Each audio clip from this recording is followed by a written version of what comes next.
righty, welcome back. Richie Matthews here. We're in module 2, which is property acquisitions. How do I acquire rental arbitrages, Rich? Well, here it is. So this is probably one of the most misunderstood parts of this business, deal acquisitions. People are doing it, either they're doing it incorrectly, and those who have found a system are doing it pretty much like I'm doing it. And so, which is, you don't have to spend a ton of time doing this, 20, 30 minutes a day, maximum per day. Eventually, in the beginning, it's only gonna be 20 minutes a day, but then when you have responses that you have to answer, and I do it by email, that tacks on another 5 or 10 minutes.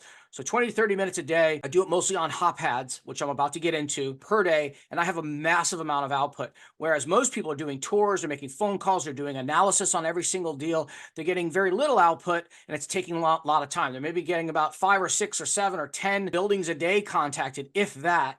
And they're obviously getting a lot less. This is a numbers game, and I'm about to explain about that. So that's sort of the thinking on that. But I want to talk first, before I get into the mechanics of property acquisitions, about how important this task is, about getting enough output. So step one is market research, which we covered in the last module. Market research is finding out if the market is legal, if it 2x's rent, it cash flows, and checking out my competition. I do qualitative analysis. I'm jumping on Airbnb and seeing if there's 5 or 10, if 5 of the 10 listings that are going to be my competition, if there's 2-bedroom, 2-bath houses or condos in the neighborhood that I'm looking in, if at least half of those are amateurs, if they don't use professional photos, they don't have pricing software, if I think I could beat them. Keep in mind, whoever's being elevated at the top of the page on Airbnb on page 1 are crushing it.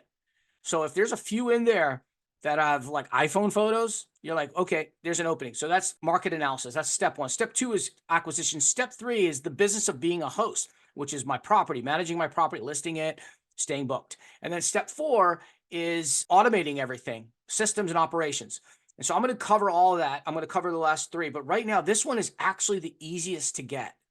And it is so important. And most people don't do it right because, like I said, they're just not spending a lot of proper effort. They're doing a lot of busy work, but not getting a lot of output. And this is a numbers game. And I'm about to explain why it's a numbers game and more about my model. So I love apartments. Apartments for rental arbitrage is where it's at. The single family home model is totally broken. Don't do it. The people who are advocating about that online, huge mistake. I'll say this again. Single family homes suffer part of the year, low season. Most single family homes are not in business markets. You can't get a midterm rental traveler, typically someone on business, right? They're for people on vacation or homes. I just stayed in a beautiful house in Palm Springs for my kids' winter break last week. It was a great house, but I bet you in the summertime, Janet is empty, just like all the houses in that neighborhood are empty. Or very, very low occupied. So single family home model is great if you own them, put them on Airbnb, great model. I'm sure Janet's crushing it. I think she has a bunch of houses out there in Palm Springs, and she does it because here's the thing. She's not looking for cash flow. You're not looking for cash flow as your principal reason for doing a house. You're getting your tenants paying down your debt. You're building equity through appreciation. You have tax benefits. There's all kinds of benefits of ownership, probably even staying in your own property, but cash flow is less. So that's one. 2 is that the market is suffering in a lot of places. And if you're in a single family home and you're depending on one season of the year, forget about it. The cash flow isn't going to be great. The other big one is that how are you going to scale that? Most single family homeowners that rent their houses don't have 30 of them, and they're all turnkey and ready to be Airbnb'd, and they're willing to allow you to scale there. We can scale, and I have scaled in the apartment world with a handful of relationships. I have 62 properties. So that's that. And then it's also very, very expensive, and you're not going to get rent concessions and all the things. So the apartment world is meant for this model. I'll give you a perfect analogy. So in the city I live in San Diego, there's a man named Doug who owns a whole bunch of properties. There's a commercial real estate investor. He owns the Marriott Hotel in downtown San Diego. It's on the bay, has the best marina. It's beautiful. He's owned it for 30 years. Doug does not want to be an operator. If he did, he'd operate the hotel. He has a bunch of hotels. He doesn't want to be the operator. He wants to be the owner. He's built his wealth based on all the reasons why, the things that I just mentioned. The tenant, which is the Marriott Hotels, paid down his debt. I bet you he owns that thing now over 30 years. He gets tax benefits and all the benefits of being an owner. And the operator is the Marriott. They don't want to be the operator of that property. Now, I don't want to muddy the analogy. They do own other properties, just like I do, and just like most people do. But this for rental arbitrage, it's about the mutual benefit. And so they are the operator. They know turnovers and guest experience, and they have a brand and all that. So they have a perfect relationship. So that's what I want to bring you to. Before I get into the mechanics of this whole thing, is mindset. Mindset is hugely important in business, and it's so important in this. When you're approaching landlords, you want to exude confidence and let them know that you're bringing them value. Now, you're going to get value too, but in all relationships, not just business relationships, it should be mutual. There should be value, mutual benefit to your relationships, right? With your wife and your friends and people in business, and it's going to reflect in your relationship. And in business, that's the deal. It's going to reflect in the deal. So if you're just getting all the value, then the deal's going to suck. And that's what the chief misnomer is about our business model, that people who ask questions in our groups and all that, what do you give the landlord? Do you give them a premium? Do you make them a partner? And I said, no way. Of course not. They don't want to be an operator. They want to be the owner, just like Doug and the Marriott. Now, with the single family home model, actually, some of them do want to be the operator. And that's, again, another reason why I don't do that. It's the apartment world. The owners of the apartments don't want to have anything to do with being an operator. There's exceptions to every rule. But most, the vast majority, I haven't come across one in the big. There was one building, it was a C building, actually failed as an operator, and that's what we helped them. But I'll get into that in a second about why I don't do C class buildings. So you have a mutual benefit. You're going to them and you're saying, I'm going to bring you value. And what does that mean? So what we look for is markets that have high vacancy, that it's new. So they're experiencing vacancy problems for some economic condition, something that happened or happenstance. And that's what we're seeing right now. So we're going to bring them value. They're going to allow us to take 10 apartments from them over time, or whatever the number is, over time, and we're going to run our business out of it. And so, no, we're not going to give them a premium. We're bringing them value because that's the benefit that they're going to get from us. So we look for apartment buildings that, for whatever reason, have an uptick in vacancy, but the market itself is solid. And our cash flow analysis last module taught you that. It taught you that if you're going to get 2x rent, that just means that their rent is now below where it should be. And a lot of the markets that I'm in, that I operate in, I noticed the rents went up, and they're not 2xing. They're 2xing for me because I got my rents lower. But if I was to get a new property in those markets, they weren't. So I waited for them to drop down because I know those markets now. That's all that cash flow analysis does for you. It allows you to a market that you don't know, to allow you to determine if rents are dropping or if there's a vacancy problem. And that 2x problem, as simple as it is, actually lets you know that, because it's not everywhere. You'll do that when you do that exercise. Look around the country, you'll find it's more than not, you won't find a cash flowing market. And that's what we're trying to discover. So bringing them value. And so you're offering them, then you overcome all their objections. And I'll talk about that too. But here's the other thing. I don't try to sell too hard. We're just finding we're not convincing. Because here's the thing. If you're twisting someone's arm to get the deal, then you're going to have a tough time negotiating the deal, right? If you try too hard. I can give all kinds of analogies for that one, but it's common sense. So you want to find buildings that are willing to allow us to do it, and then you just kind of mention the benefits to them, and you repeat the value add to them, and that's what we're going to do. I mean, there is sales here, but we're not going to be salesy. In fact, there is not much you need to do. You're trying to discover apartment buildings that allow what we do, and I'll get into that in a minute. And that's why it's even more about numbers. So mindset, I really think it's important that I mention the mindset. You also want to make sure you have a quality initial interaction, or quality interactions every time. What does that mean?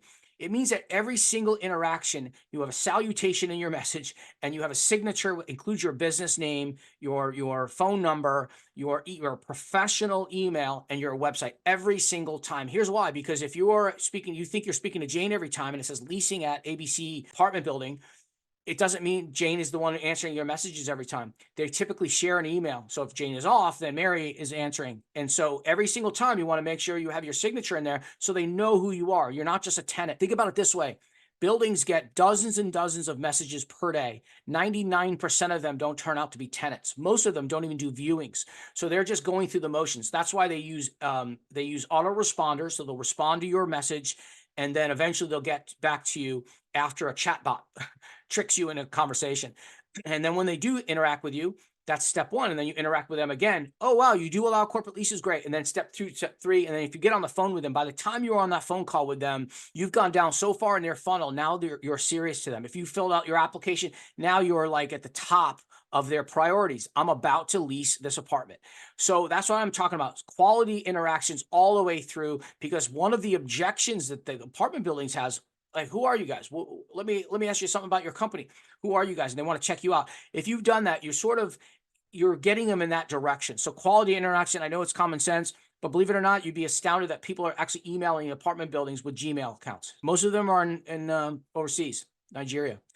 So, you don't want to do that. So you want to make sure that you're showing that you're a professional. So you just want to emphasize to them that you're a pro. Okay.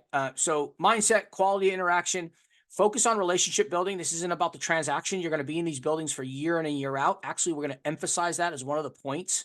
We're actually going to explain to them that we're going to bring value to you. We're going to be a solution to your vacancy problem now and in the future. So we always take our property sight unseen. So if you have a vacancy, I don't care if it's across from the elevator. In fact, give that one to me. If you can't lease it, give it to me. By the way, about the elevator, true thing. That doesn't matter. I mean, yeah, sure. If you have a view versus the elevator, yeah, you're going to have to explain something. If it cash flows in that building, I almost rather get the elevator apartment that's near on the bottom floor, because the owner, I'm doing a solid for the owner. They can come to me. They know it's going to be hard for the lease in that one. They're like, let's call Richie up. And believe it or not, that unit will do just fine. Now, if it ding, ding, ding, if it goes like that, or we have one building where it's right by a freeway and people do complain. So what we say is we write in the copies, hey, we're we're conveniently located next to the Interstate 5 freeway. So expect some city levels type noise. By the way, that's our actual copy. So we write it in there. If there's any complaints, that we can go back to that. If it's a bad review, you can actually use that on Airbnb and those other platforms and cite that. So trust me, we've had 10,000 reservations. I've been through every possible scenario. So if it cash flows and makes money in that building, you'll know. You don't even need to see the property. Now, it's not that extreme. Typically, you don't get the worst like by the elevator. But guess what? If it's in the interior of an apartment building, doesn't have a great view, does not matter. So you're going to be a value add to them. So repeat that. You actually say that to them. Trust me, that's a big one. And so quality interaction, every single time I'm in with them, I always reiterate the value adds. So we're going to be a solution to your vacancy problem. We are a corporation and not an individual. So tenant laws don't apply to us like they do for residents. Like, for instance, in my state, we had a eviction moratorium. As crazy as that is, if you can even fathom that craziness, don't get me going on California, then you bring value by saying, hey, look, you're not going to have my problem because I'm an LLC. So there's one. So we're going to diversify your tenant risk portfolio. We're going to leave the units in show condition. Hey, Mr. Landlord, what's the condition of an apartment when you get back the keys after a 3-year lease? Right? Think about that for a second. You're going to be the best tenant in the world. The place is going to look terrible. If they have a pet, wow. So we're going to leave ours in show condition every single turnover. So we're going to be caretakers of your property. We pay our rent on time. We're a company. We're going to put it on auto pay the day before the 1st, and we do that. And so you're going to repeat the value adds. And by the way, you're going to take properties from you sight unseen. If you have a vacancy in 6 weeks coming up, if you don't want to advertise it, contact me. If it's working for me, I'll take it. I don't even need to see it. You repeat that every single interaction with them when you're talking to them casually at the end of whatever the conversation is about. And we'll talk about the logistics of that in a second. And so the next thing you're going to need is a HOTPADS account. I'll get onto that right now. So on HOTPADS, now I know what you're saying. HOTPADS? What do you mean HOTPADS? Why don't I do Zillow? So we can HOTPADS. Okay, so HOTPADS is owned by Zillow, same data, but what I like about HOTPADS is that I'm able to click on this property right here and be the first to contact. And look at this. I didn't get kicked out of the window. It's in the window and I can contact them. Here's my professional email, my professional phone number. You can get your domain from GoDaddy. It's free, by the way. Websites are free now. Websites for decades. I've been hiring people to build websites. Built my first in the 90s. Even our current Airbnb company, I pay people thousands of dollars to build these elaborate websites that have API and they connect to the Airbnb calendar and all that stuff. You can get a website now for $0. on Airbnb, and I'll prove that in a second. I also on GoDaddy. You can also get your email on GoDaddy, and I also got my phone number on GoDaddy. I have an app on my phone, and my team all has the app on their phones too, and it allows it to sync to the local number, and so you can see who's coming in. So I have one number dedicated for this, and every time it rings, I know it's a leasing agent. Or if they text me, you contact here, and then this message they reply to you goes in your inbox of your email, and I'll explain how important that is in a moment. So think about this for a moment. I can cover the city of Austin, or better yet, let's go down to one of their neighborhoods. I go to UT. I could contact every one of these in minutes. And that's all I'm doing. Keep in mind, we're not doing analysis now. We're not looking at the building. We're not doing anything like that yet. What we're trying to do is get maximum amount of output, fill my email inbox full of potential deals. Now, keep in mind, most of these will say, no way, Jose. You're going to email them. Once they email you, say, hey, thank you, Jane. You just inquired about our property. How long do you want to stay? You email them back. And I have a very specific email pitch sequence. I'll start it with, hey, yeah, sure. We're looking to take 5 units if you're not opposed to corporate leases. Once you say that, 70, 80% of them are going to say, no, we don't allow that. Fine. That's fine. And that's why this is a numbers game. Here's the thought. Most people are doing tours. They're doing analysis on every deal. They're calling them. Maybe some of them are doing what I'm doing here. They're giving a maximum a dozen contacts a day, probably most likely every other day, and they're getting a handful. And they fizzle out. They say, oh, you can't get a deal. Getting deals is the most easy thing you can do. Getting a good deal is the challenge, and that's what I'm about to talk about. Getting a good deal is what it's all about, not a deal. Buildings are lined up to do rental arbitrage, by the way. I could find right now, I could tell you, and I have a really easy hack on how I find the buildings I do that. That's not even it. We want to get a building that we think is going to allow us to do this, or not just to do this, but is going to give us rent concessions. So I won't do a rental arbitrage deal unless I'm getting 4 weeks free rent up front and a low deposit. So I basically want to factor my spend is what the furniture is going to be. And the furniture is $8 per square foot. That's my experience. That's what I lease. I don't do it a dime over. $9 is my max. I used to do it at $6, but thanks to our current administration, inflation is up. By the way, inflation is is manufactured tax, right? So the government makes inflation. Inflation isn't a natural occurrence. It's not from nature. Things don't just go up. They actually go down. Think about it this way. Things are cheaper over time because they manufacture that more and more. So inflation is totally manufactured. Vacancies track inflation. So inflation hurts the people at the bottom of the economic world. So if you think about it this way, vacancies are a bellwether economic indicator of what's going on in the marketplace. So vacancies of apartments, when there's vacancies increase, typically the people who have to live in apartments will find other means to live, unfortunately, because it's too expensive. And so inflation hurts the bottom. It hurts people and it's manufactured. It's absolutely horrible thing. It's a plight on humanity, and it can be avoided, and it was avoided for a long time until this administration came in. So vacancies in apartment buildings, what we're looking for now, as unfortunate as that is, and it is really unfortunate, we use that to offer value, aka leverage, to the owner. So here's another thought. Right now, interest rates are also high, also manufactured, by the way. Interest rates are so high, and in the commercial real estate world, you have to finance every 5 to 10, right? The notes are 5 to 10 years. So a lot of the people who finance that, a few points a few years ago are now triple their interest rates.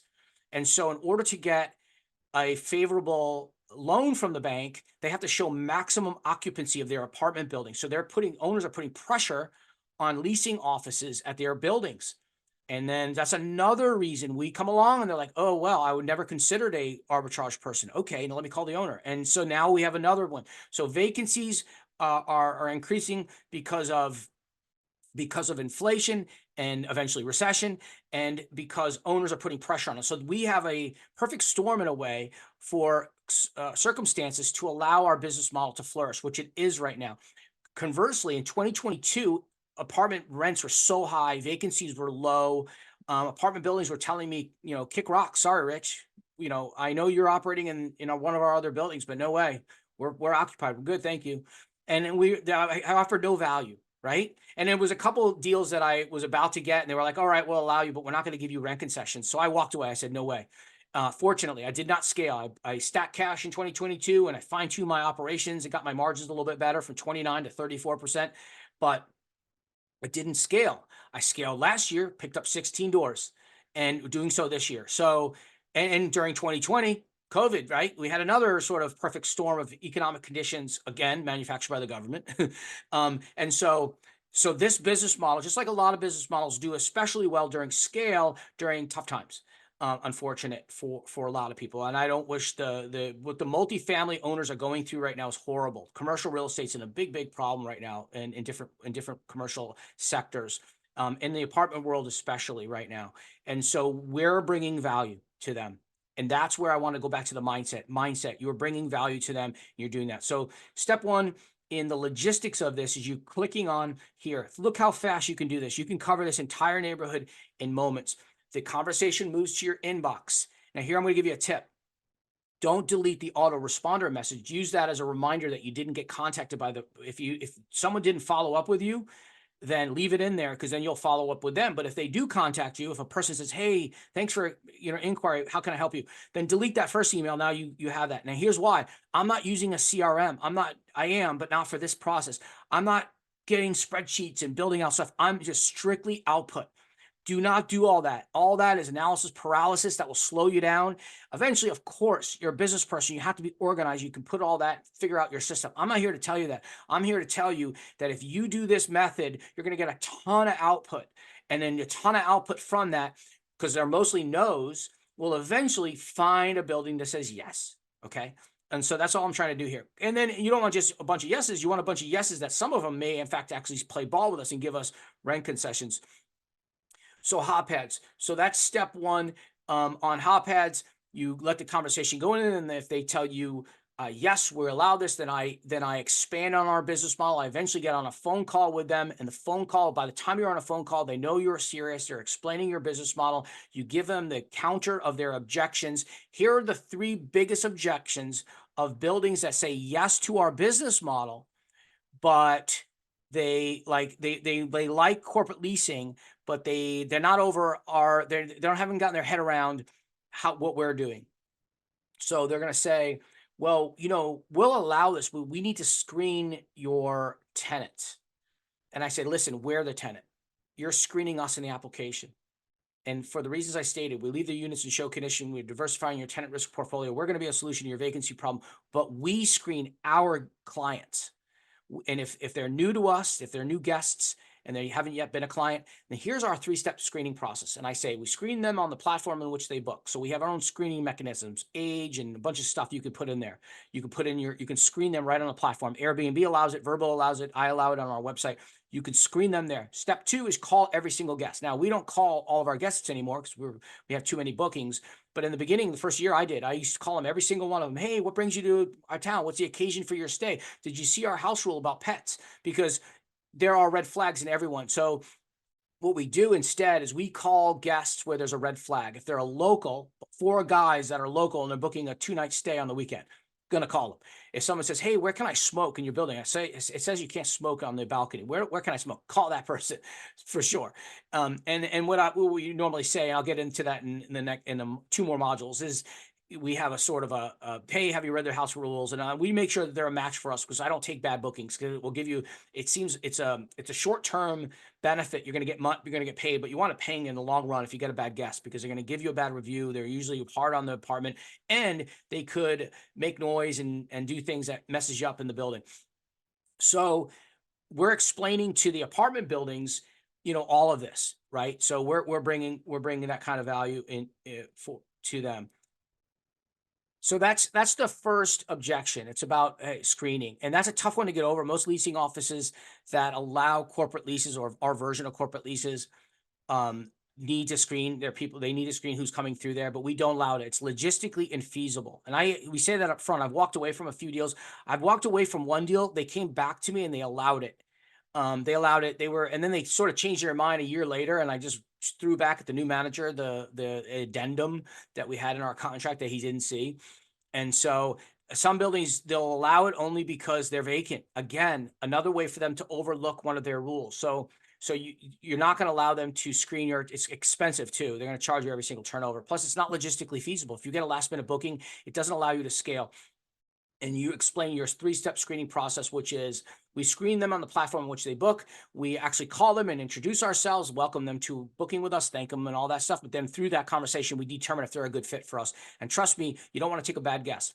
It happens all the time. And so you calling them, you can just repeat, have you read over our house rules? Did you see that that you can't smoke? And so where are you going to smoke? Because there's really no place in the building. Oh, really? Yeah, there's no place. They can't. We have cameras. There's hallways. You'll get a big old fine. It's $500. Oh, yeah. And we get them from all the time. Airbnb enforces those. So you're going to lose fine. So if you think you're going to smoke, this might be the best, not be the best fit. We don't allow smokers. I actually tried to get them to book, to cancel. And you say, look, if you cancel on the platform now, I'll give you a full refund. And if they do it within a timely amount, if they do that within an hour or when if they say, no, let me think about it overnight, you could not host them and keep their money. We don't do that. I don't recommend doing that.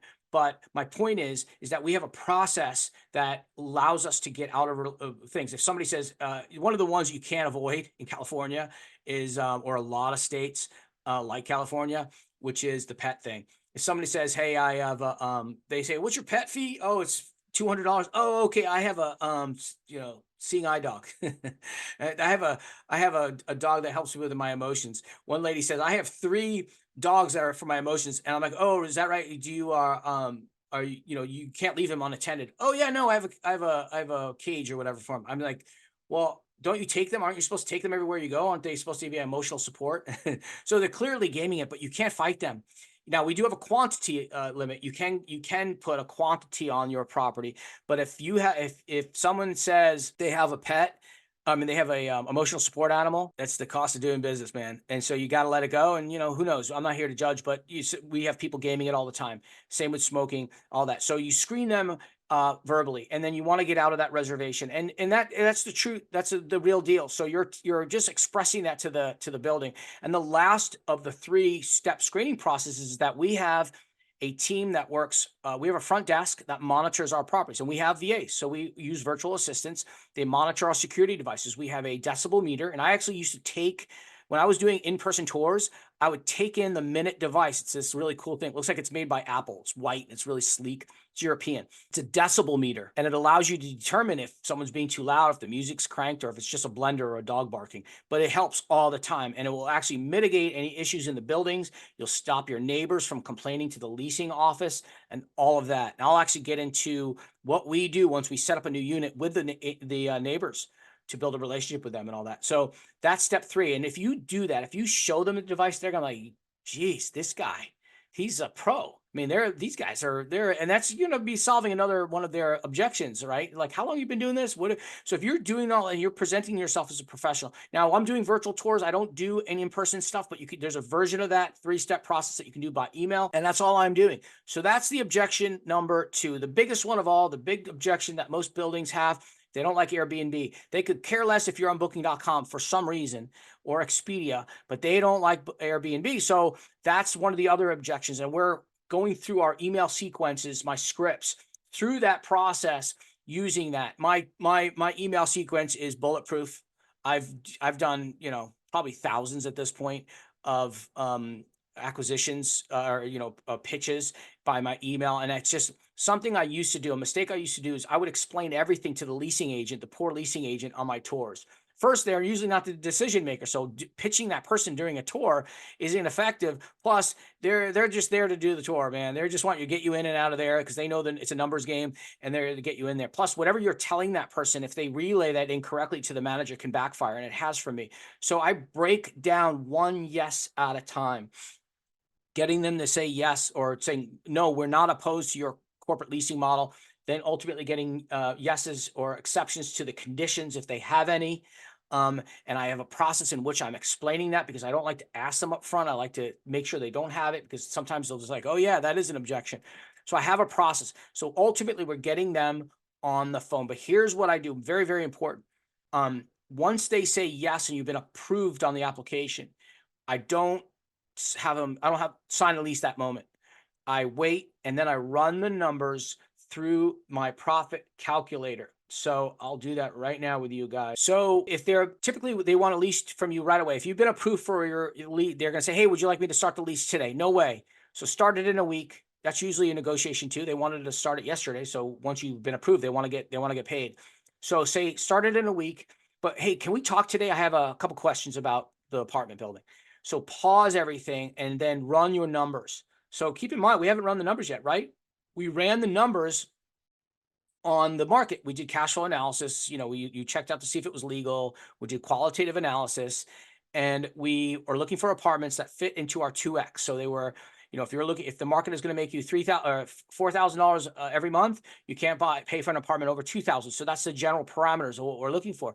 Now you got your deal. So they're giving it to you. They're going to start with one. You've promised them to take 10. They want to start with one. Only do it that way. Don't take 10 in the beginning. And there's another misnomer that I see all over YouTube. These guys are telling you to go in and arbitrage a house and spend $30,000 in furniture, or arbitrage apartments and get 5 or 10 or 20 at a time. It's nuts.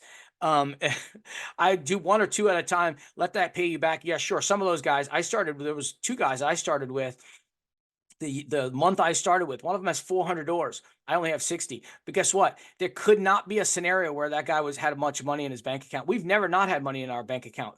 There are companies that went out of existence, good companies that went out of existence, left a coffee in their pots because they ran out of money. Don't run out of money. And so don't leverage too quickly. And you're going to have to leverage quickly or get partners, or go to get a bank note or something crazy. You don't have to do this. You can grow this thing organically just on cash flow, just like I did. That's what I did. Our first year, I got my first unit, and this is my first unit right here, actually. My first unit, all in for $5,000. This $5,000, 13 months later, grossed $100,000, a little over $105,000 in March of 2021, over $100,000 gross revenue. Now that's gross. We had expenses, but I mean, $5,000 turned into that because I used the cash flow from this deal right here. I used this to get my second door, and those 2, I used the cash flow to get 2 more. I did do 2 at a time, and then I used those 4 deals. And that third deal I got, the 2 doors, was a penthouse and another one bedroom. I got 10 weeks free rent on that. It was April of 2020. I didn't have to pay till July 1. It was April 15th. I used those 4 and got 1 in June, 1 in July, and 1 in August. There were 3 studios by the beach, and the same owner as the first building, in a different city. Then I had 7, and then halfway through August, he says, I got 2 more. And we did 2 more, buttoned those up by the end of August. By the end of August, I had 9 units. I started netting over $14,000. 6 months later, I had 18 apartments, and I netted over $50,000. That $100,000 a month, it was just me in the company, so my margins were crazy high. And it was at that moment that I formalized everything, created a system, hired a bunch of people, made it all that my margins dropped all the way down. But 29%. And then I wound up getting those up to 34%, which is where they are, 34%. So I'll take, a third of something that's bigger than half of something that's smaller, right? That's just business. And so here's my first deal. You could see the power of getting concessions. So this deal, I got a 0 first month's rent, which I did have to negotiate, but I didn't have to negotiate the security deposit. Low security deposits are commonplace now.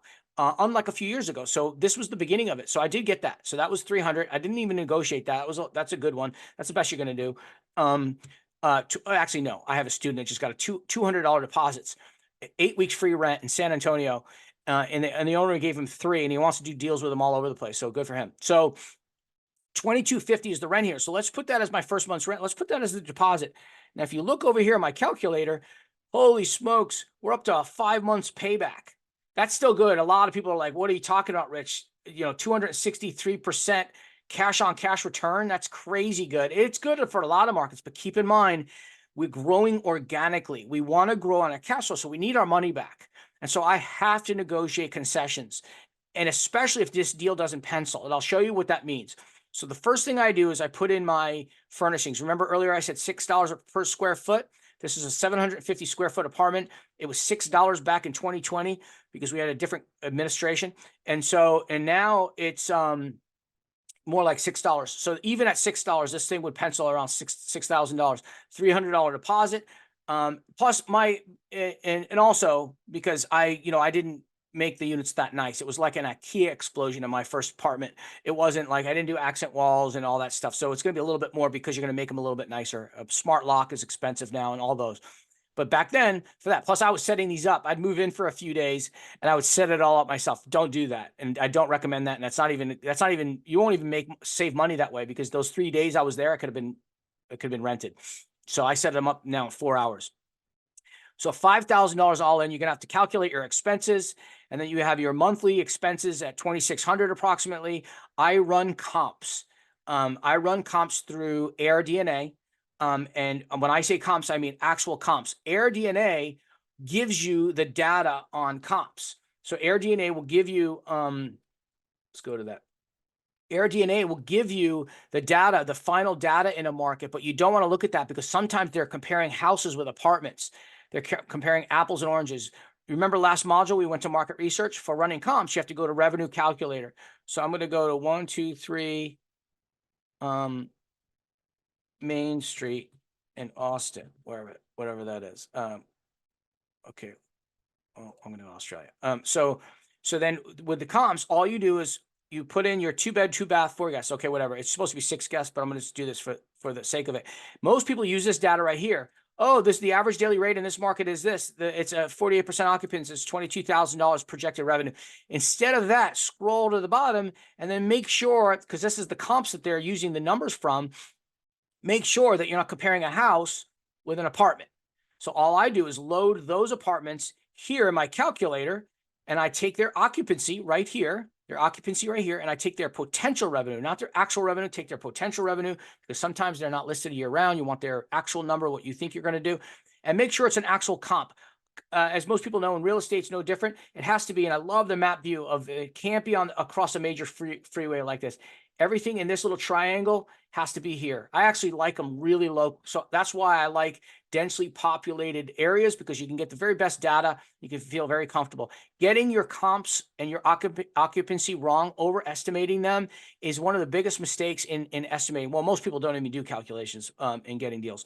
And then what happens is once you get this calculation, this number feeds here, this number feeds here to your realistic monthly gross revenue. And then this will take out your expenses. It takes out all of your expenses here, and it's going to net. It's going to net you,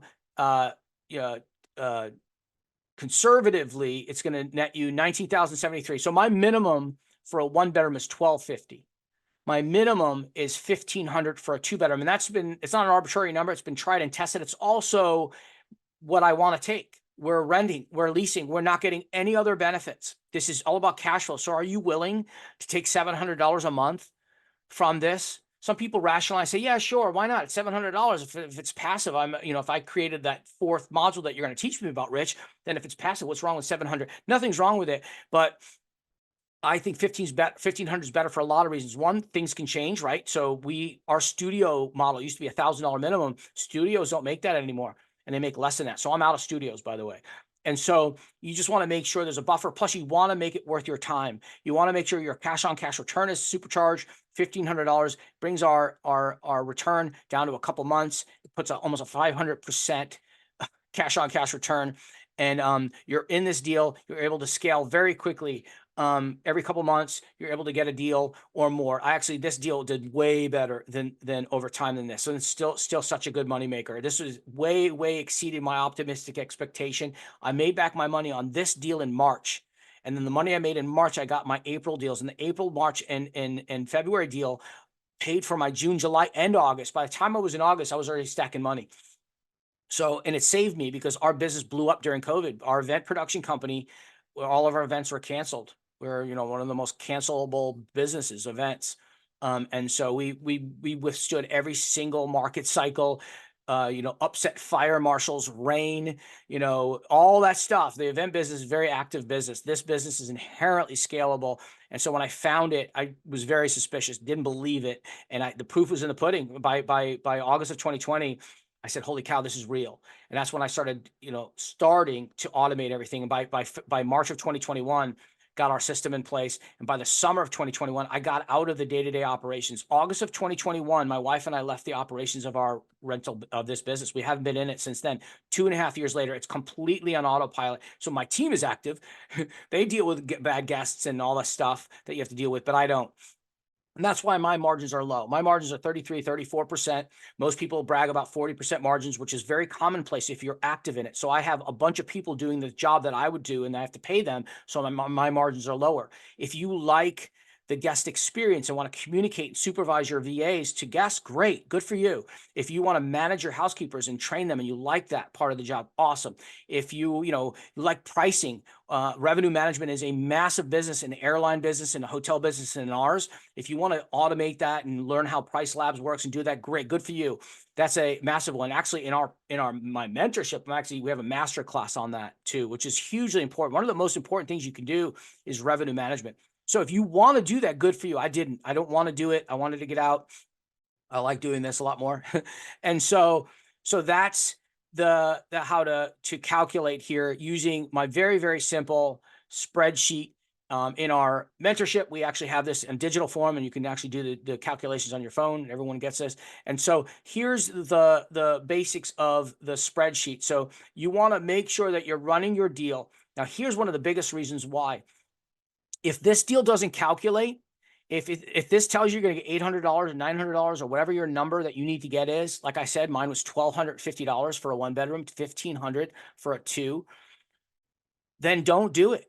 Then if that's your number, don't do the deal. And here's what I next do. I go to the apartment building. Remember I told you, hey, can we speak later? Right now, we're armed with information. We know how badly we want the deal or not. So we go on the phone, we say, hey, listen, I just ran my numbers. I like this deal. It really does look like it will work over time, but I'm going to need, and I always call this my big picture pitch. So big picture here, I'm going to need 6 months, or sorry, I'm going to need 6 weeks rent concessions. And I say rent concessions, that's a language they know. It basically means free rent. Don't say free rent. Don't say I want $1,250 from a $1,500. Don't use numbers. Say, quantify it in time. I need 6 weeks rent concessions. If you need 3, go high, right? Negotiations, go high, but have your number in mind where your bottom line is. I've done it all. I've done it many, many times. And sometimes I've lost. I had to walk away, and sometimes I won, and sometimes I lost and then later won. Sometimes I said no. And then a year later, the building said, okay. How cool is that? I got 8 weeks free rent on 2 really, really nice apartments right by the beach. I said no. They said no to me, actually, one first step. And then later on, they said, okay, well, allow your business model. And then we negotiated, but you could tell they weren't in the deal. They didn't think I was bringing value to them. Put it to you that way. It just didn't, you could just tell. They were passive, and they're like, all right, I think we'll allow it. We need a little bit of vacancy help. But then they said no to concessions. Nope, forget that. And then so 2 interactions with them. A year goes by. The regional manager of the company, Graystar, largest apartment company in the country, came back to me, offered me 8 weeks free rent, 4 of them up front, and the other 4 weeks over February, March, and April. So from June until May, I had, low rent. Now, so I was able to get in for low season and go off to the races. It's ideal to do it that way. So that's how I structure it. So now I'm going to go to the phone call and say, look, I need the 6 weeks rent concessions, because big picture here, we're going to take 10 units from you over time, starting with this one. That equates to $250,000 over the next few years. And by the way, we're never going to leave. If you like us year in and year out, we're going to renew with you. If it's working for us, we're going to work for you. I'm going to continue to be valuable to you. I'm going to bring value to you. You can give us property sight unseen. Whenever you have a vacancy problem, come to us first, and you say that to them. And if they see the value in a relationship, they're going to give you the rent concessions. And if they don't, the calculator will tell you if you need to walk away. If they say, sorry, I can only do 2 weeks. If your calculator says it's already going to pencil, that's gravy, right? Then you get just below market. And that's the way I acquire properties. It's not that difficult. It's a numbers game. Start on HOTPADS. You get a large amount of output. All of that flows into your email, your funnel. And then in your email, you have your own email script that you're emailing them, taking just a few moments of reply. You'll have different stages that you'll be in. And if you're the operator that's getting out more quantity, you're going to beat your competition. And they're eventually going to fizzle out of this and get on Facebook and say what a terrible business model this is. That's what they're going to do. The winners the people who do well at anything are going to be on the internet saying how great it is. So you just have to see for yourself if it's a real deal, if it's good for you. It's good for me, but you have to see if it's good for you. If you don't like apartment model, then try it in the single family homes. I just know from experience that the arbitrage model is not meant for this, for all the reasons I stated. I hope that helps. I hope that brings you value.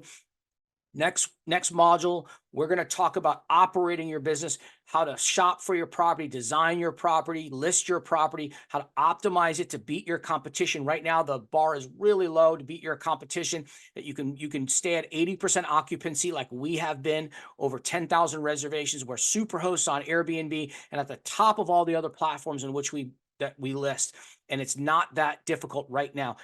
Perhaps in a year or two from now, the level of competition will be at such because people like me are giving away information like this.